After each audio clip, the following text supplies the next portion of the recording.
In previous videos, we've seen how to set up linear programming problems, and we have seen how to graph the solution region.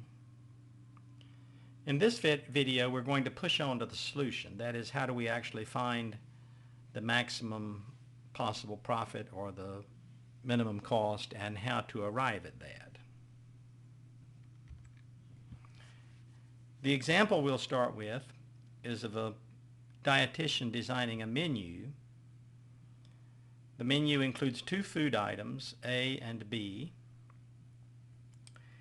and the dietary requirements that have to be met involve vitamin C and iron. The diet has to be designed so as to include a certain minimum amount of vitamin C and iron, and we want to do it so as to minimize the cost.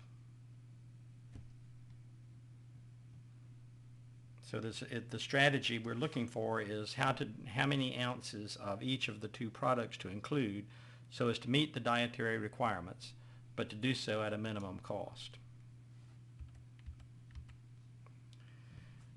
We'll use X for the number of ounces of food A and Y for the number of ounces of food B, and we have a vitamin C constraint and an iron constraint which come from the data given in the problem. Let's go back and look, for example, at the vitamin C constraint to see where this inequality came from.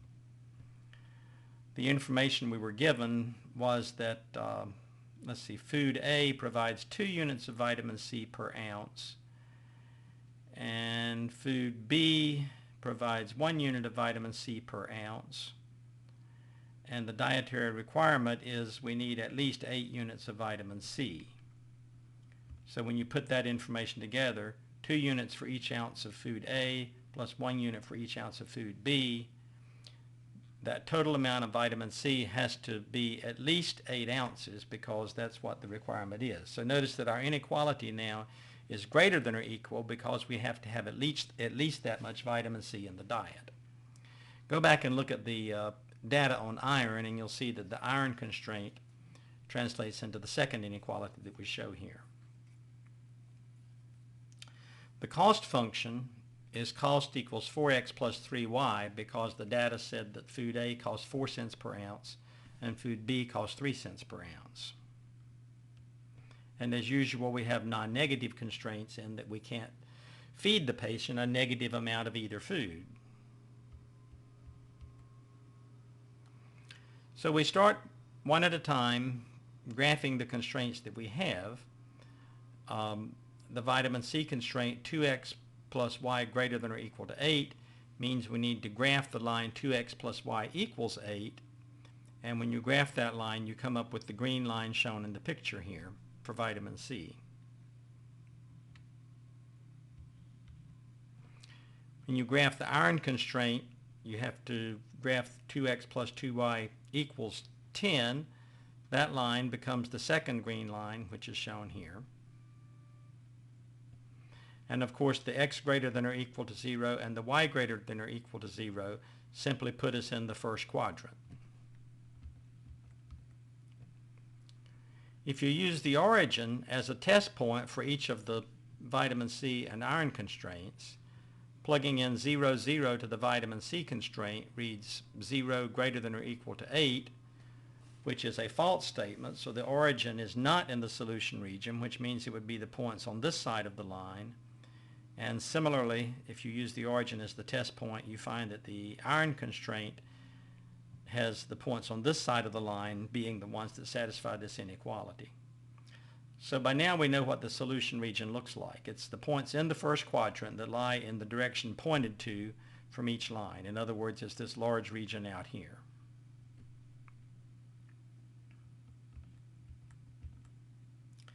Now at this point I'm going to do something that really isn't a part of any procedure that you will follow.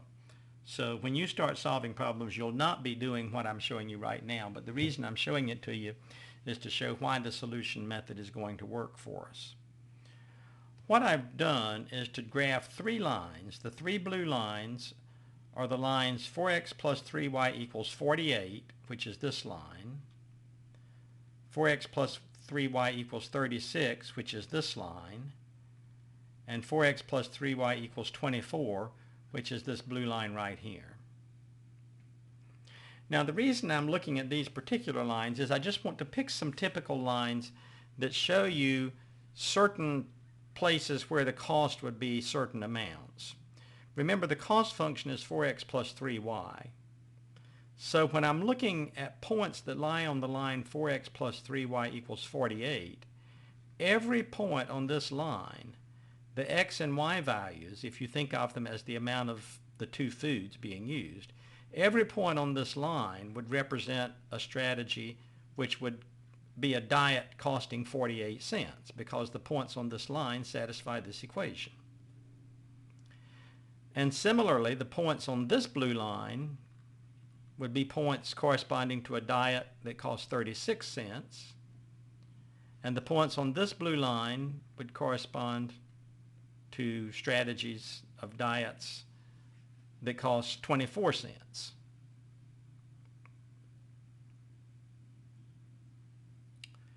Now, I think it's clear that the further in this direction, moving from upper right to lower left, the further in this direction I can go and stay inside the solution region, the cheaper the diet is going to become. It was 48, 36, and 24. I can move a little further to the left and stay in the solution region, but I can't go very much farther, can I? In fact, if I keep moving, think about grabbing this blue line and sliding it, continue to slide it, keeping it parallel to the three blue lines in the picture. The furthest I could go and still have a point on the blue line that touches the solution region is when I get to right here, isn't it? And what that's telling me is that this point right here will in fact be the cheapest point in the solution region in the sense of the cost of the diet associated with that particular strategy.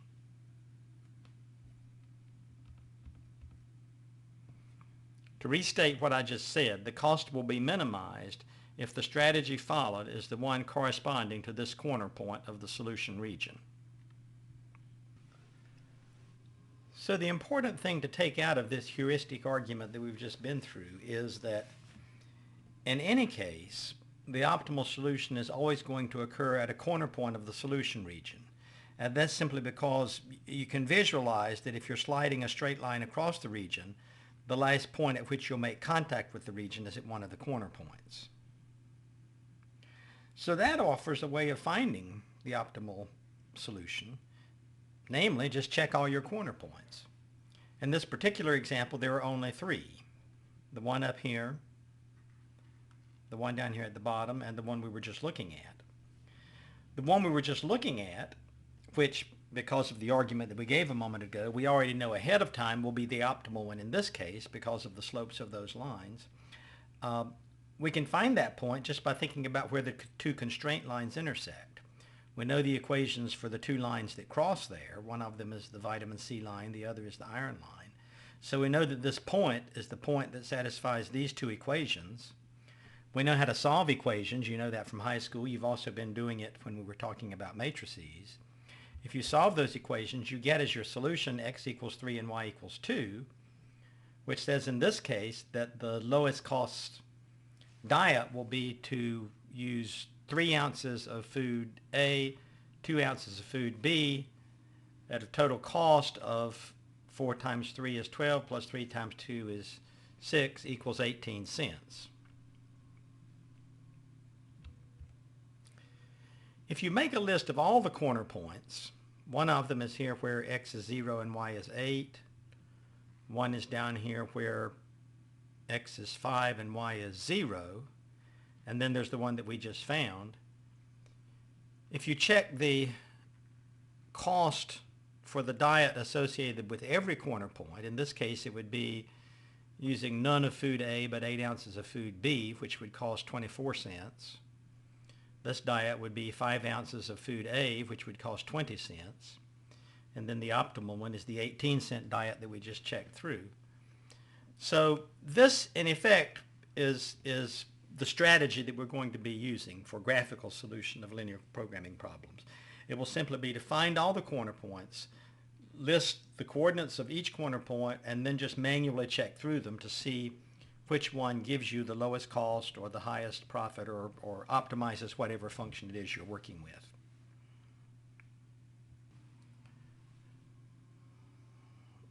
We now move over to a bicycle factory example, a business making 3-speed and 10-speed bicycles at 2 different factories. We have information about the factories, production information, cost of operation per day for the 2 factories. 2 orders have arrived, and our problem is to find how to fill the orders at a minimum cost and what that minimum cost would be. So the variables we'll use in this problem will be X to represent the days we run factory A, and Y be the number of days we run factory B in order to fill this order.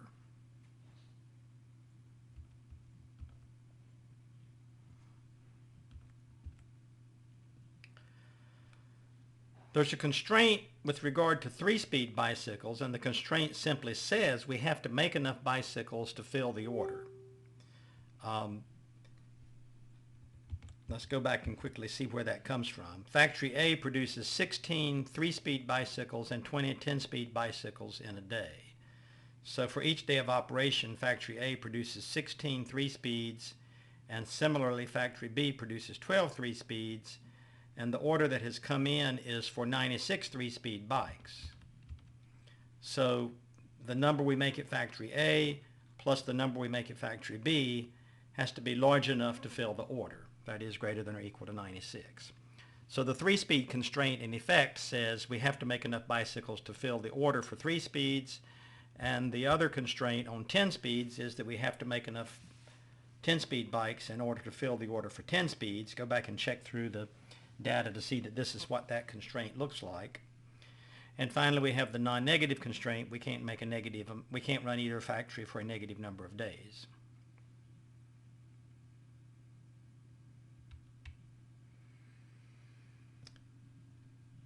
The function that we're minimizing is the cost, which is $1,000 per day to run factory A and $800 per day to run factory B. So our total cost will be $1,000 per day times the number of days we run factory A plus a similar term for factory B. So that's the cost function we're minimizing, and now we have the problem completely set up. We start graphing the equations to see where the solution region is going to lie.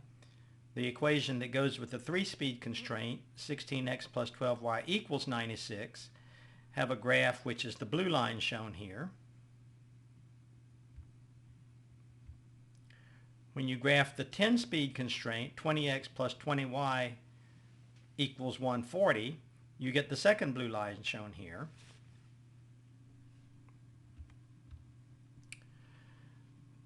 If you check using the origin as your test point, which side of the constraint line makes up the solution region, you'll find that with each of the 2 lines, it's the portion of the plane above them and to the right, and the x greater than or equal to 0, y greater than or equal to 0 constraints put us in the first quadrant, which these 2 arrows illustrate. And so putting it all together, we see that the solution region is this portion of the picture out here. Now look at that and observe how many corner points we have. The picture's shaped a lot like the one in the last example, isn't it? We have this huge unbounded solution region, but the only corner points it has are the 3 that are right here. X equals 0, y equals 8. This one, which is something like around x equals 7, y equals 0, it looks like, and then the one right here. So we set up a table. We're going to make a list of the corner points, and we're going to calculate the cost associated with each one.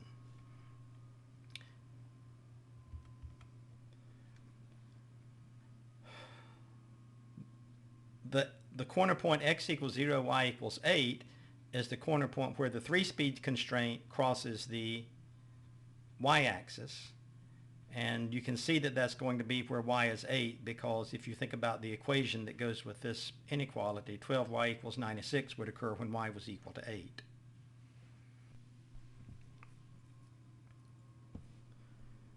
Moving on, if we go to the corner point down here at the bottom, the coordinates of that point are x equals 7, y equals 0.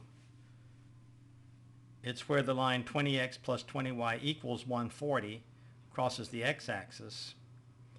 When y is 0, 20x would be 140, so x would have to be 7. And then finally, we have to solve for the point where the two equations corresponding to these two lines cross. If you solve for the intersection point of those two lines, you get x equals 3 and y equals 4.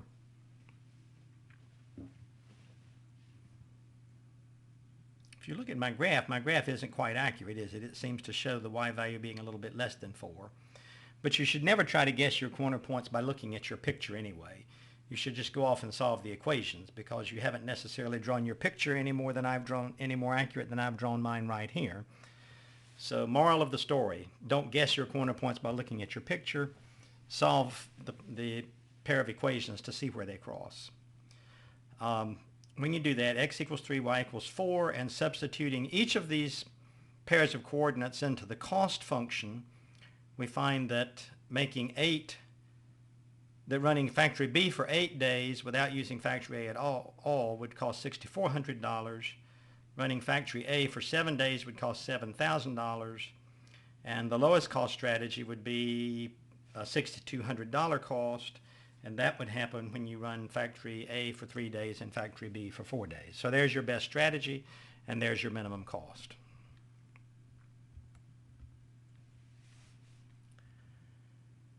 And finally, a ski manufacturing example. Michigan Polar Products makes downhill and cross-country skis.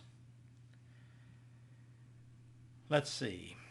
The downhill, both kinds of skis require a certain amount of time for cutting, a certain amount of time for shaping, a certain amount of time for finishing. We have data on the downhills and then data on the cross countries. Then we have information with regard to how many hours of each kind of skilled labor is available. And the question is, how many pairs of each type of skis should the company manufacture each day in order to maximize profit, based on the profitability of $10 a pair for the downhill and $8 a pair for the cross-country skis. So you'll need to read this carefully to set up your profit function and your constraints. First, always remember, define your variables. So the natural thing to do in this problem would be to use x for the number of pairs of downhill, y for the number of pairs of cross-country. If you go back and read the problem carefully, you'll realize that there are three constraints. There's the cutting constraint, the cutting time, which basically says that the number of hours spent in the cutting operation for the downhill skis plus the number of hours spent in the cutting operation for the cross-country skis cannot exceed the total amount of hours of that kind of labor available, which is 140. Go back and do a reread of the problem to convince yourself that this is correct for that constraint. And similarly for the shaping operation and for the finishing operation. In this example, I've color-coded the operations and the inequalities to match the colors of the constraint lines that I'm going to draw in, since we have one more constraint line in this problem than in the previous ones. The profit function is 10x times 8y because of the data which said that $10 per pair of downhills is the profit on those and $8 per pair on the cross country. So we move on to the graphing. The cutting constraint, when you graph its equation, you get a line shown as the green line here. When you graph the shaping constraint, you get the brown line shown in this picture. When you do the finishing constraint, when you plot that graph, you get a purple line. You'll get what I'm showing is the purple line. Let's do a check on this one just to make sure that I'm on track. The finishing line would be 3x plus y equals 150. And on that line, if x was 0, y would be 150, so that's why you have it crossing the y-axis right here. And if y was 0, x would be 50, which would show the purple line crossing down here at 50. And again, in my drawing, it looks like I've missed a little bit, so my drawing isn't absolutely perfect. So those are the constraint lines. The greater than or equal constraints serve to put us in the first quadrant. So just where exactly in the first quadrant is our solution region?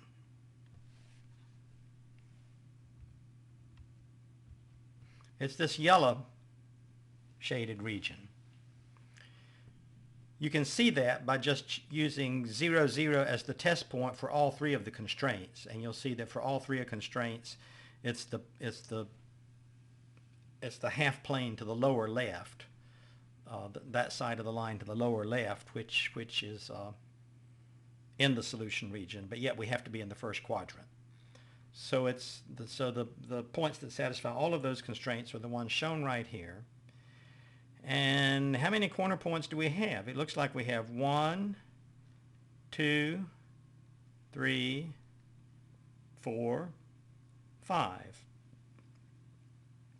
So to find the optimal strategy that maximizes the profit, we'll need to find the coordinates of all 5 of those corner points and check the profit associated with each.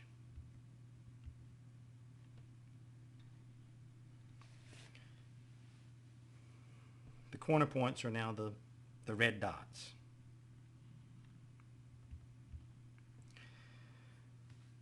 If you go through and solve the equations one at a time, this is what you should come up with. Some of them are very easy. Obviously, this point is 0, 0, and it obviously is a pretty useless corner point, isn't it? If you don't make any cross-country, if you don't make any downhill skis and don't make any cross-country skis, you're going to have 0 profit.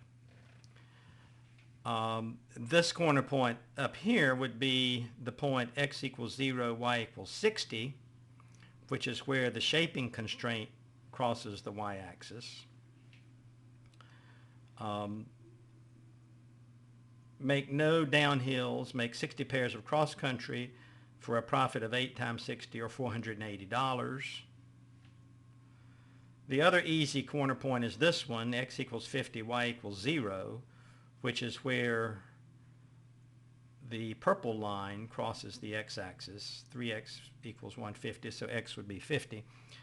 And that would correspond to a strategy of making 50 pairs of downhill skis and no cross-country skis for a profit of 10 times 50 or $500. And then the 2 corner points where we have to do a little bit of work are where this one, where the green line and the brown line cross. So we would have to solve the equation that goes with that and the equation that goes with the brown one, simultaneously solve that pair of equations, and you get, which one of the corner points is it? That's the one where x is 20 and y is 50. 20 pairs of downhill, 50 pairs of cross-country, cost of $600, a profit of $600, 10 times 20 plus 8 times 50. And then finally this one, which is where the purple and green lines intersect. The purple and green equations would be 2x plus 2y equals 140 and 3x plus 2y equals 150. 3x plus y equals 150. Simultaneously solve that pair of equations and you get x equals 40, y equals 30, 40 pairs of downhill, 30 pairs of cross-country. And the cost associated with that, 10 times 40 plus 8 times 30, is $640. And just eyeballing them, we see that the most profit we can obtain is the $640 that comes from following that strategy. So our optimal strategy matches this corner point, and it's to make 40 pairs of downhill, 30 pairs of cross-country skis for a profit of $640.